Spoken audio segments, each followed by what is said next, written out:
queridos ouvintes da Web Rádio Bela. Mais uma vez, mais um domingo, e nós estamos aqui com mais um especialista médico para conversarmos um pouquinho sobre as nossas dúvidas, né? Que todo domingo aqui a gente tira algumas dúvidas.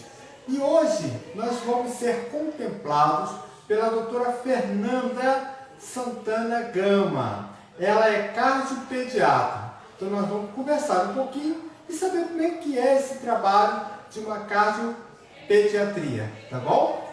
Tudo bem, doutora? Tudo bem, Sérgio. Boa tarde para vocês. Doutora, aqui o nosso programa tem aquela finalidade de conhecer um pouco mais do profissional, né? Então, só para a gente iniciar, a senhora fez medicina e depois fez pediatria? Só para a gente... Fiz pediatria e depois cardiologia pediátrica, né? Para ter uma atenção especial ao coração dos bebês.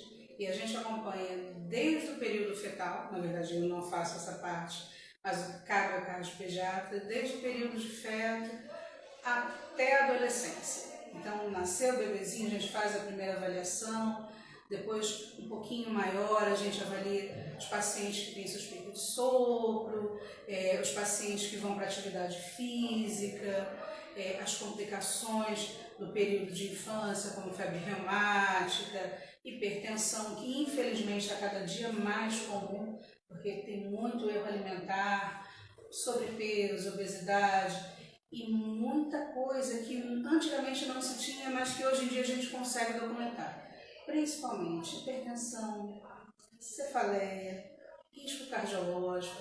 Então, cada dia mais está sendo importante a cardiologia na pediatria também. Na pediatria também. Então, só para a gente iniciar uma pergunta, já que a senhora tem essa bagagem, mudou um pouquinho a qualidade de saúde das crianças, é isso? Sim, cada dia mais assim. E mudou também os métodos, muita coisa que passava desapercebida antigamente. Uma criança com queixa de dor de cabeça frequente, uma criança com dificuldade de ganhar peso, crianças com crise de broncoespasmo, bronquite de repetição, que muitas vezes passavam por várias e várias internações sem uma avaliação cardiológica. Na verdade, tinham doenças cardiológicas que ou eram a causa desse problema ou influenciavam na piora desses pacientes, né? Então, a cardiopediatria entra aí muito como prevenção e principalmente nos pacientes resistentes ao tratamento, a avaliação de uma doença silenciosa. Às vezes o paciente tem uma doença congênita, um soprinho, que está descompensando e às vezes a mãe nem sabe, né? E essa descoberta, como é que pode ser feita? Principalmente a avaliação clínica. Levar o filho às consultas do pediatra regularmente. Porque de uma consulta para outra, se você sempre leva o mesmo profissional, ele consegue ver, essa criança não está ganhando peso, ou eu escutava direitinho de uma forma, depois começou a ouvir um barulhinho de soprinho, começaram a aparecer algumas dificuldades dessa criança de atenção, dor de cabeça frequente, e aí o pediatra avalia, não, esse paciente pode ser cardiopata, e aí encaminha para a gente para fazer a avaliação. E essas avaliações desde da sua nascença ou depois de um ano? Muito pelo contrário. Quando o obstetra desconfia, a primeira avaliação pode ser feita inclusive na época do embrião. Tá? O obstetra faz a ultrassonografia morfológica, desconfia que tem alguma coisa e aí conduz ao cardiopediatra ou ao ecografista, que pode ser um profissional também, não um pediatra, que vai delimitar o que aquela criança pode ter e já encaminhar ou orientar a condição de parto dessa criança e encaminhar para a gente para fazer a avaliação depois de nascido. Então, desde o feto até o adolescente a gente acompanha. Sim. Doutora, esse seu fascínio de tratar das crianças vem de onde? Da família mesmo? Olha, não sei. Eu não gosto de tratar adulto não, gente. Não sei tratar adulto. Amo pediatria, assim. É a fase que a gente mais tem um retorno bom do tratamento e, assim, Você vê a criança, a qualidade de vida, vê uma criança que toda hora estava no hospital, toda hora cansada, e aí você consegue fazer uma medicação, ou encaminhar para a cirurgia e ganhar qualidade de vida. Isso é um retorno muito grande. Tem coisas muito graves, às vezes, que a gente não consegue dar uma resolução, porque tem malformações muito importantes. Mas mesmo assim, essas pacientes a gente consegue dar alguma medicação, ou encaminhar para alguma cirurgia paliativa, e essas pessoas ganharem qualidade de vida. Isso faz toda a diferença para mim, assim. Melhorar o paciente. Melhorar. A senhora trabalha com outros especialistas em conjunto quando está tratando? Quando a gente trata, o principal aliado para a gente é o pediatra, que é o pediatra que vai acompanhar o bebê, a criança maior até o adolescente, em todas as suas demandas. Esse aqui está com infecção de repetição, esse aqui está ganhando peso ou não está. É o pediatra que vai sinalizar para a gente que tem alguma coisa errada. Tá? Depois que chega para o clínico, que é o cardiopediatra como eu, aí eu avalio, olha, essa paciente pode tomar só remédio ou esse paciente precisa de alguma intervenção. E aí você tem que encaminhar para um serviço com um cirurgião ou com hemodinâmica. Tem coisas que às vezes se resolvem, não precisa nem de cirurgia.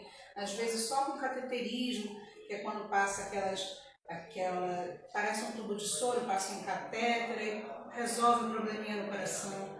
Tem muitas variáveis. Às vezes as crianças passam por períodos com muita dificuldade no seu desenvolvimento, com muita restrição na sua atividade, e nem precisa, às vezes, com um cateterismo ou com o uso de uma medicação, já conseguiria ter uma vida mais normal. Quando a senhora faz as suas consultas, a mãe ou o responsável acompanha sempre, né? Sempre tem que acompanhar e é a pessoa que mais tem que estar interessada. Antigamente se falava, meu filho tem sopro. Nossa, era um martelo que dizia que aquela criança ia ter uma coisa grave e ia morrer. Hoje em dia se sabe, sopro é só uma forma da gente ouvir o coração diferente. Que pode ser desde um sopro inocente, quando não é nada, é só uma forma de ouvir, principalmente no paciente mais magrinho, com menos musculatura, é uma forma diferente de se ouvir, até uma doença mais grave, que pode ser cirúrgica ou não. Então, é importante a avaliação e é importante a gente conversar com o responsável para que ele saiba o que seu filho tem, para a gente poder dar uma qualidade de vida e melhorar o paciente, né? A cardiopediatria, ela também se preocupa com os outros órgãos. No caso, né, o nosso organismo não tem nem início nem fim, vamos dizer assim. A gente puxa a sardinha para o nosso lado. Eu lido com o motor. Quando o motor falha, a gente tem várias coisas que sofrem. O pulmão, que é o vizinho, é o primeiro. Ele pode ficar com hiperfluxo, aí você tem muita pneumonia, muita bronquiolite, muito sibilo. O rim também sofre, às vezes a gente tem uma hipertensão, às vezes a causa é renal e atrapalha o funcionamento do coração. Então, sempre o paciente é avaliado como um todo. Você faz um direcionamento para a cardiologia, mas tem que saber como vive aquela pessoa, para poder ter um acompanhamento melhor. A parte do esporte, a senhora também avalia as atividades dessa criança. Né? A criança ela tem muito menos pré-requisitos para fazer um esporte do que o adulto. O adulto precisa de teste de esforço, precisa fazer umas avaliações mais específicas de acordo com a sua atividade. A criança não. Um bom exame físico, medição de pressão e eletrocardiograma, você pode liberar com segurança o paciente. Então, são coisas muito simples, mas que dão uma tranquilidade que aquele paciente pode fazer atividade física. Às vezes, numa dessas poucas avaliações, deu alguma coisa que chama atenção. Aí você pede mais um examezinho e vai avaliando. Às vezes, o paciente vem com uma avaliação para esporte e a gente descobre um problema que pode ajudar. Então, é sempre bom fazer avaliação. A natação é indicada a essas crianças que apresentam? Sempre assim. Em cardiopatia, na criança, a gente restringe a atividade em muito poucas doenças. tá? A maioria das doenças se beneficia com o desenvolvimento da criança. Então, são poucas coisas que a gente restringe a atividade física. A natação, como é uma atividade que você vai ter tanto desenvolvimento pulmonar, quanto muscular, quanto de capacidade cardiovascular, é um dos exercícios mais completos. Então, geralmente, é muito nosso aliado. Então, 99% vai poder fazer a natação, mas tem que ver primeiro, tem que examinar. Ah, sim. A alimentação segue esse mesmo A ritmo? alimentação, a gente tem muito problema, assim, porque muitas vezes o paciente é magrinho, é eutrófico, tem um tipo normal, mas tem corrupção da alimentação. Então, hoje em dia, a gente tem alguns inimigos.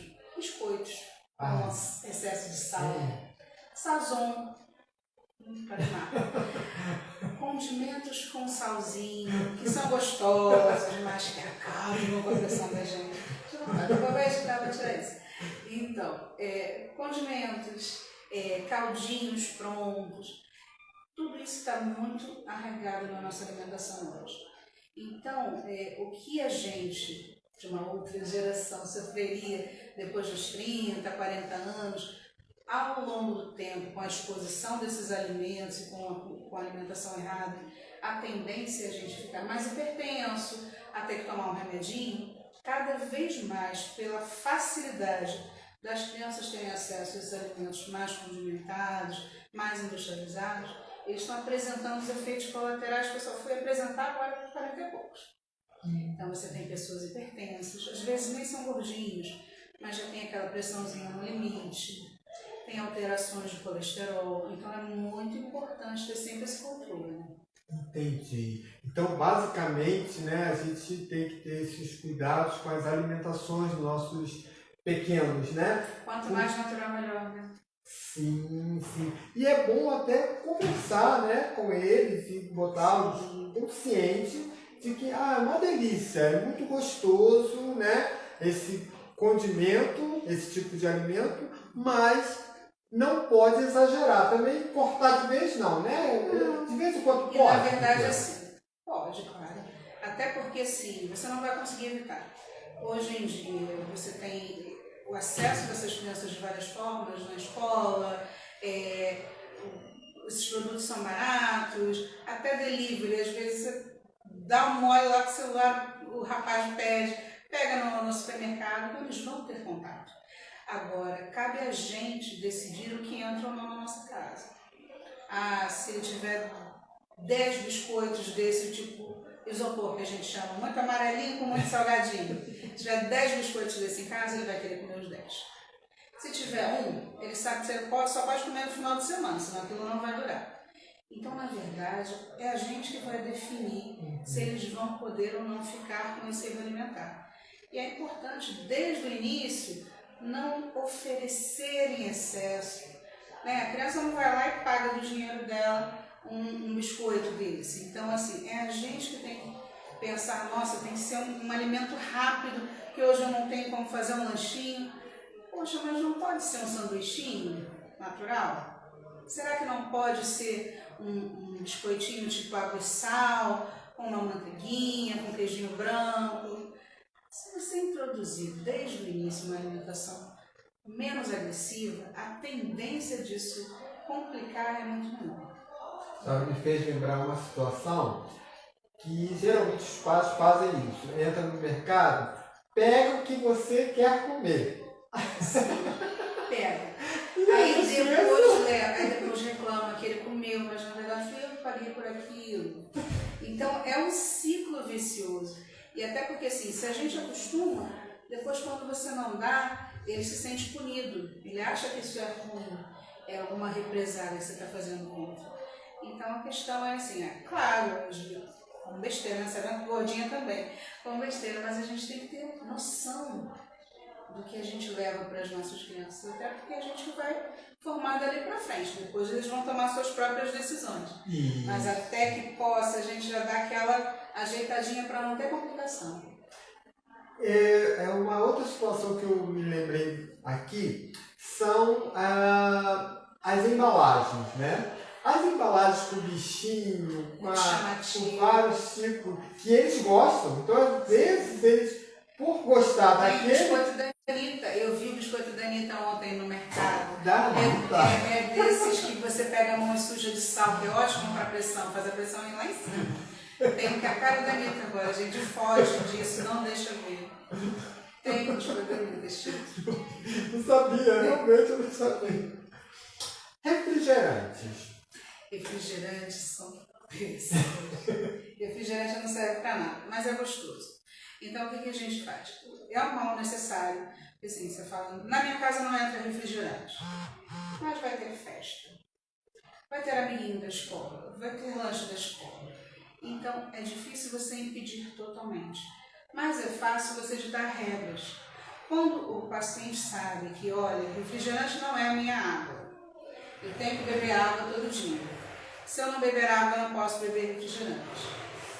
Refrigerante é sexta-feira, refrigerante é sábado, tem um dia do refrigerante. Para a gente poder moldar. Por quê? O refrigerante, suco industrializado, sucos de caixinha, em geral, tem muito mais sódio e potássio do que a gente deveria ingerir. Então, muitas vezes você tem noção de que você está se hidratando, mas na verdade você está fazendo um trabalho a mais para o seu rim para filtrar água daquele refrigerante que você está tomando. Então, você tem uma hidratação forçada pelo serviço a mais do rim. Isso, ao longo do tempo, vai causando lesões progressivas. A mesma coisa, coisas que a gente só vai sofrer. A galera da geração dos 80, que era só um suquinho de vez em quando, não era refrigerante todo dia, que a gente vai sofrer agora, esse pessoal mais novo está cada dia mais tendo resistência vascular aumentada, tendo alteração renal. Então é importante, sim, a gente não vai impedir de tomar, mas pelo menos ter noção de que aquilo ali não é a sua água. Você tem que estar hidratado para poder merecer um refrigerante. Às vezes, vamos dizer assim, a avó, né, que adora os seus netinhos, né? Aí fala, você está muito magrinho, tem que comer.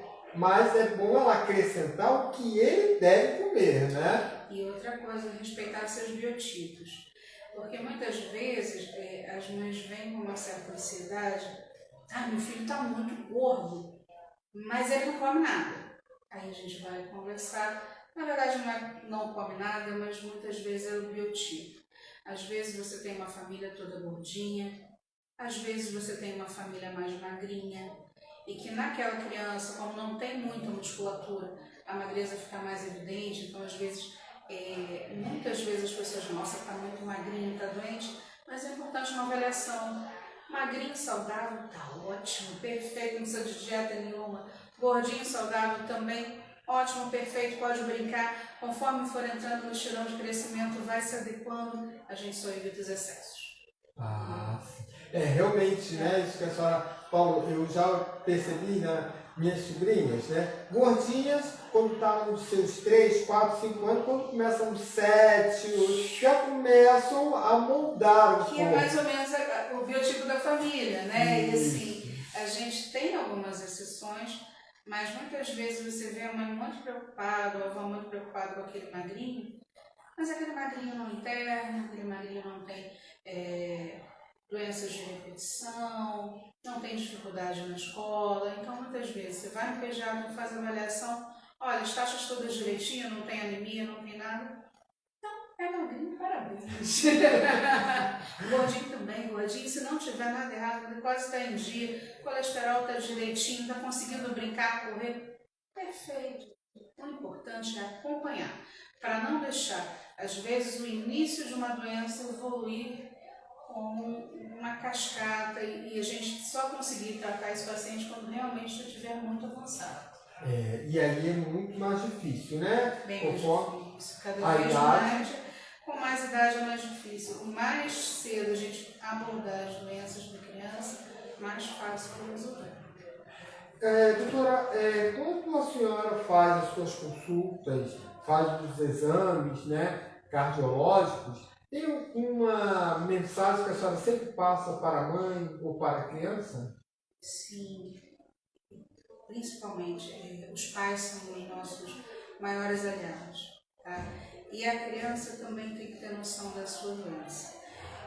Não adianta eu fazer a minha consulta, eu passar um remédio, eu dar determinada orientação, na minha cabeça vai estar resolvido. Mas muitas vezes aquele pai, aquela mãe não procuram direto fazer a medicação, ou a criança tem algum período que tem que fazer aquela medicação sozinha, não está ciente, não sabe o que tem que fazer. Então, na verdade, a gente tem que conscientizar. Então, eu preciso sempre falar com os pais e que eles são os meus maiores aliados, que eles são os meus olhos em casa. Então, a gente tem que tratar junto. Eu dou o primeiro passo para o tratamento, mas eu preciso dos pais para nos ajudar. Isso é muito importante, realmente. Né? No caso, quando a senhora faz o acompanhamento daquela criança, a senhora vai até que idade, mais ou menos? 18. O povo puxa minha orelha aqui no hospital, mas assim, aí quando chega aquele moço de barba lá, mas eu falei, então, né, eu tenho que passar você pro produto, né, porque já passou da pediatria.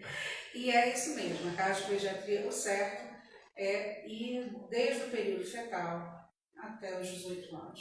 Em muitos lugares, principalmente nos hospitais públicos aqui do Rio, né, a gente tem uma transferência a partir da puberdade, 12 a 14 anos, dependendo do hospital, para os serviços de clínica e cardiologia adulta a partir dos 12 anos. Aqui no nosso a gente fica um pouquinho até mais de 18. Fica até os 18. E, por exemplo, vamos dizer, chegou um adolescente aqui, ele fica meio assim constrangido de estar na pediatria ou eles gostam? Você percebe isso? Na verdade, um adolescente tem muitas dificuldades de entrosamento em qualquer lugar, né? Então é toda uma conversa diferente com o adolescente, até porque o grau de convencimento do adolescente tem que ser muito maior do que com a criança. A criança vai fazer o que o pai e a mãe mandar. O adolescente, se ele não for o meu amigo, se não for ele o meu cúmplice no tratamento, o tratamento não funciona. Então, assim, sempre conversar muito com o adolescente, tentar trocar uma ideia, ter uma consulta mais leve, menos autoritária, uma conversa mais direta. Muitas vezes tem períodos que eu converso só com o adolescente, peço para os pais ficarem um pouquinho fora, para ter algum tipo de identificação com ele e conseguir ter uma condução melhor. Não para mim é uma consulta um pouco mais diferente.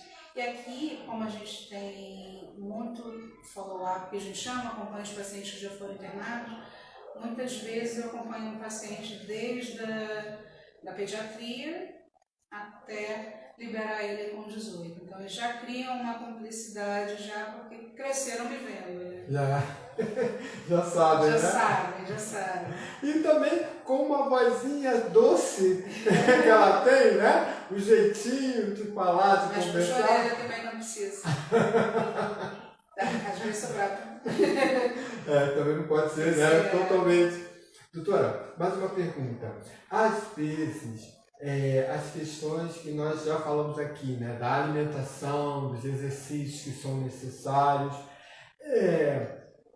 já houve consequências graves para aquelas crianças que não se habituaram, fez pirra, não quer tomar o remédio. Tem um exemplo? Sim. Já aconteceu, há pouco tempo mesmo. Teve uma história justamente por causa da minha voz, meu tom de voz. A médica não tinha que fazer uma medicação porque achou que eu estava falando muito manso, que não era uma coisa importante. E, na verdade, eu tinha conversado da mesma forma que eu converso com vocês, porque é a forma de eu falar. Então, as pessoas têm que ser orientadas de todo o quadro clínico do paciente. Esse era um paciente cirúrgico, que já chegou mais velha para mim, que tinha que ter operado cedo na vida, e chegou já bem cansada, com várias complicações já da doença cardíaca, já passando por várias pneumonias, já passando por vários broncoespasmos. e a pessoa não entendeu que o que eu passei era uma medicação importante e que o encaminhamento para a cirurgia era uma coisa importante. E em pouco tempo voltou com a criança bem mal, muito mal, afundada, e toda a equipe foi em cima para tentar corrigir. E a gente se assustou, mas essa criança já está melhor e afundou. Aí ela, não fiz a medicação porque ela falou muito mansinho, achei que fosse uma dipirona, não precisasse fazer. Mas ela tem que ir para cirurgia. Então vamos conversar de novo, mas essa criança. Aí eu comecei a falar um pouquinho mais diferente. Porque assim, eu falei, eu preciso, quando eu passo uma medicação, eu acho que aquilo vai dar certo. A gente vai com toda a fé que vai dar certo. Pode dar errado. Mas se não fizer, vai dar errado com certeza.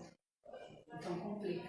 Né? Muitas vezes as crianças passam por umas situações até porque não tem assistência adequada. Depois eu conversei com essa família ficou mais adaptada ao tratamento da criança. No dia seguinte voltou, olha, eu comprei medicação, essa medicação faz assim, assim, assim. Olha, passou a noite bem. Nossa, quanto tempo que eu não dormia. Dormiu de cabeça mais baixa. Isso faz toda a diferença para a gente. A adesão ao tratamento faz toda a diferença para a gente. E esse retorno que a criança melhorou.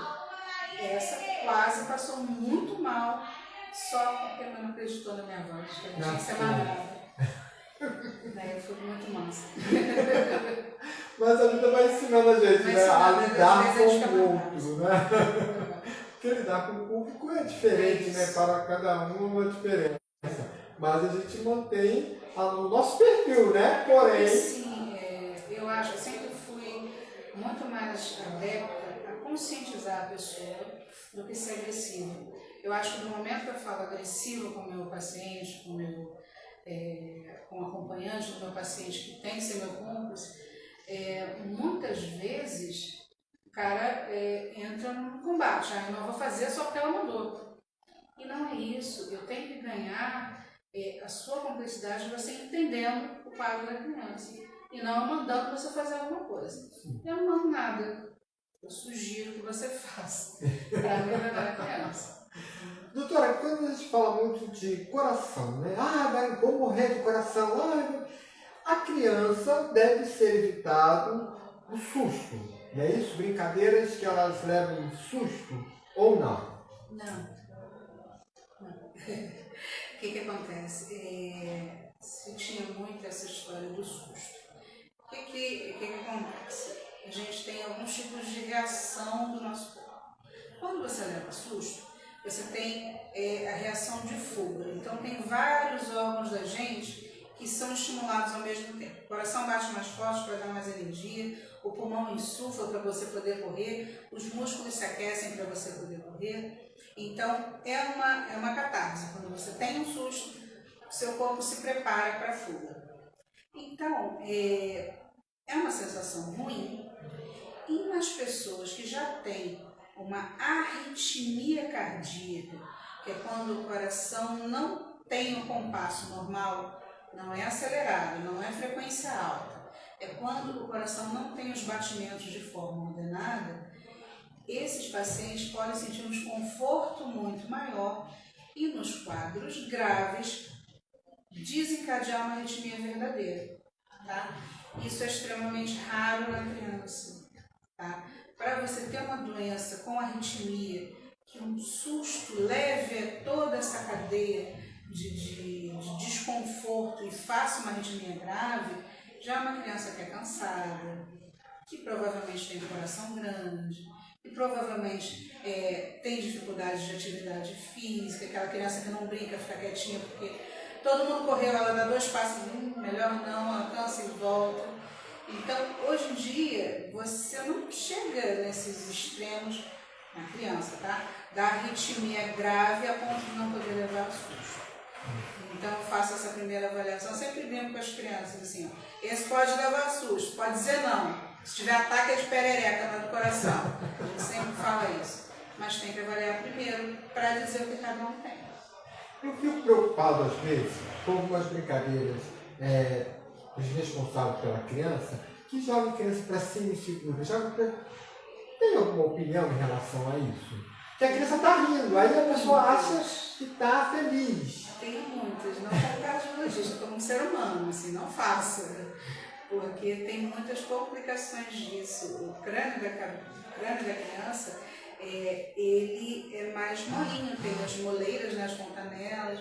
Então, toda vez que a gente faz uma movimentação dessa, você tem o shaking baby, que é quando você chacoalha e você tem um balanço mesmo desse cérebro. Aí são pequenas hemorragiazinhas, pequenas isquemiazinhas, que podem, ao longo do tempo, atrapalhar, ou no caso mais grave, fazer uma lesão grave, né? Fora desequilíbrio, pode cair a criança, fora a coluna cervical, você desalinhar. Então, assim, como cardiologista, nada contra, como pessoa, não faça isso, que isso aí pode causar um negócio. Porque às vezes o sorriso da criança é pavor, né? Eles gostam, eles não têm a menor noção. Não. Gostam mesmo, não tem noção de risco. Mas o adulto tem que ser responsável pelaquela criança. Então, o responsável não pode fazer mal, nem fazer irresponsabilidade para a criança. É o responsável. Bom, meus queridos ouvintes, nós passou rápido, né? Meia hora, né? Um bate-papo muito legal. Então, meus queridos ouvintes, nós estamos terminando aqui o nosso Bela Saúde. Espero que vocês tenham aprendido bastante, né? Tirado algumas dúvidas. E os demais a gente vai lá no especialista, a gente vai tirando as nossas dúvidas aos poucos, né? Olha, obrigado a todos vocês que estão assistindo a gente, que estão ouvindo a gente. Agradeço de coração. Nosso programa Bela Saúde já vai fazer 2 anos e sempre com profissionais de ponta para trazer informação certa, correta de como ter qualidade de vida. Muito obrigado, tá, doutora? A senhora tem alguma palavra para finalizar? Uma boa tarde para vocês, obrigada pela atenção de todos. Espero que, assim, tenham entendido um pouquinho qual é o trabalho do cardiopediatra na vida da criança, e é muito importante. Então, sempre conversar com o seu pediatra, tá tudo bem, a escuta tá boa, tá tudo direitinho, e se tiver alguma diferença do exame clínico, o pediatra vai mandar pra gente. Eu gostei quando a doutora falou aqui que é silencioso as doenças cardios. Então, aquela agendazinha que dão lá no posto de saúde, né, na clínica da família, obedeça, leva seu filho para que possa ser avaliado e não venha acrescentar mais tarde uma doença, tá ok? Um grande beijo, um grande abraço em vocês. Tchau!